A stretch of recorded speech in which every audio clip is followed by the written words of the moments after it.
अब हम पढ़ेंगे बीएनएस की धारा 143, बीएनएस की धारा 143 जो कि आईपीसी की धारा 370 के समरूप है। व्यक्ति का दुर्व्यापार, दुर्व्यापार मतलब व्यक्ति को जब बेच दिया जाता था, कोई खरीद लेता था, गुलाम बनाने के लिए रख लेता था, जो अपने सारे राइट्स दूसरे को समर्पित कर देता था, जैसा वह बोलता था वैसे ही करता था।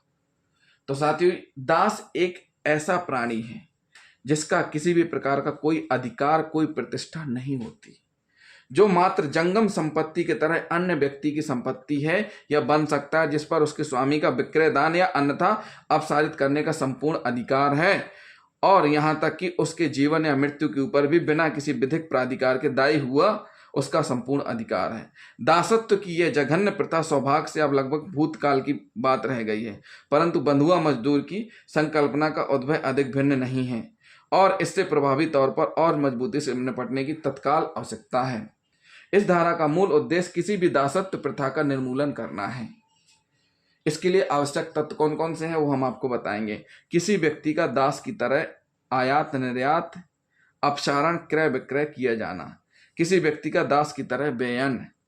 तीसरा, दास की तरह किसी व्यक्ति को स्वीकार करना या उसकी इच्छा के विरुद्ध निरुद्ध रखना।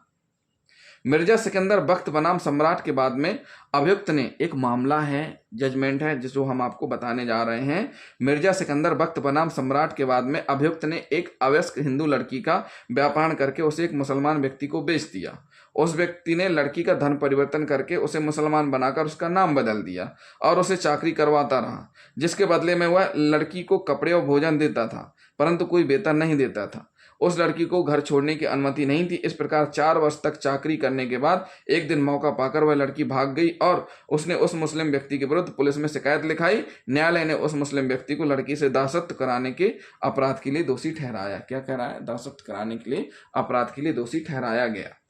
साथियों, धारा 143 व्यक्ति का दुर्व्यवहार में कुछ 7-6 पॉइंट हैं जो हम आपको एक एक करके बताएंगे। जो कोई शोषण के प्रयोजन से, किसी का शोषण करने के प्रयोजन से, पहली बात धमकियों का प्रयोग करेगा, दूसरी बात बल या किसी भी अन्य प्रकार के प्रपीड़न का प्रयोग करके, तीसरा अपहरण द्वारा, कपट का प्रयोग करके या प्रवंचना द्वारा, शक्ति का दुरुपयोग करके, और लास्ट में उत्प्रेरणा। उत्प्रेरणा द्वारा, जिसके अंतर्गत ऐसे किसी व्यक्ति को जो भर्ती किए गए, परिवहनित, संस्कृत, स्थानांतरित या गृहीत व्यक्ति पर नियंत्रण रखता है, सम्मति प्राप्त करने के लिए भुगतान या फायदा देना या प्राप्त करना भी आता है। इसमें क्या स्पष्ट किया गया है कि इन कंडीशनों के साथ किसी व्यक्ति का शोषण करना, शोषण के प्रयोजन से धमकाना, उसको उसका शोषण करना, उसकी जो व्यक्तिगत स्वतंत्रता है, धारा आर्टिकल 21 जो कहता है उस जो समानता के अधिकार मिलने चाहिए वो उसको ना मिलते हुए उसका शोषण किया जा रहा है। साथ शोषण किसमें? गुलाम बनाकर, दासत्व के रूप में रखकर इस प्रकार से किया जाना।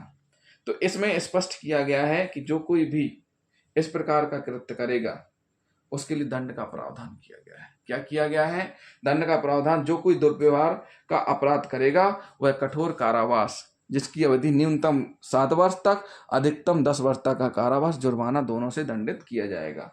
क्या किया जाएगा? जुर्माना से दंडित किया जाएगा। फिर इसका थर्ड क्या है? 143 का थर्ड कहता है जहां अपराध में एक से अधिक व्यक्तियों का दुर्व्यापार अंतर्मिलित है वहां वह कठोर कारावास, जिसकी अवधि 10 वर्ष तक, आजीवन कारावास, जुर्माना दोनों से दंडित की जाएगी।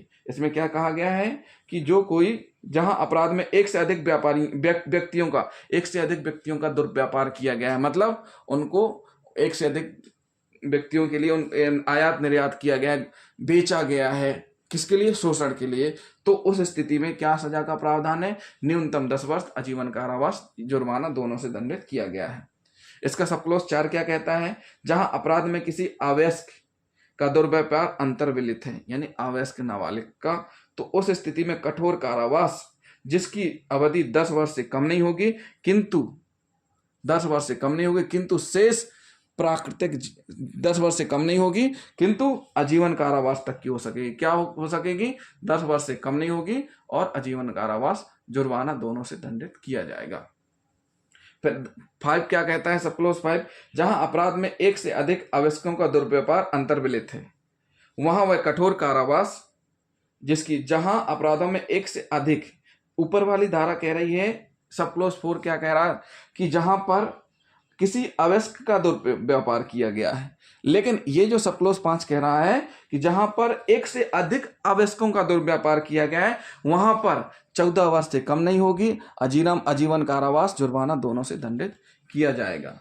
सब क्लोज 6 क्या कहता है, यदि किसी व्यक्ति को अवयस्क का एक से अधिक अवसरों पर दुर्व्यापार किए जाने के अपराध के लिए सिद्ध दोष ठहराया जाता है, एक बार ठहराया गया दोबारा फिर से वही धंधा करने लगा, किस चीज का, किडनैप व्यक्तियों का दुर्व्यापार करने का, तो फिर से अगर ठहराया जाता है तो उस स्थिति में क्या डिसाइड होगा, उसको आजीवन कारावास और शेष प्राकृतिक जीवन तक के लिए जुर्माना, आजीवन कारावास और शेष प्राकृतिक जीवन काल तक के लिए कारावास जुर्माना दोनों से दंडित किया जाएगा।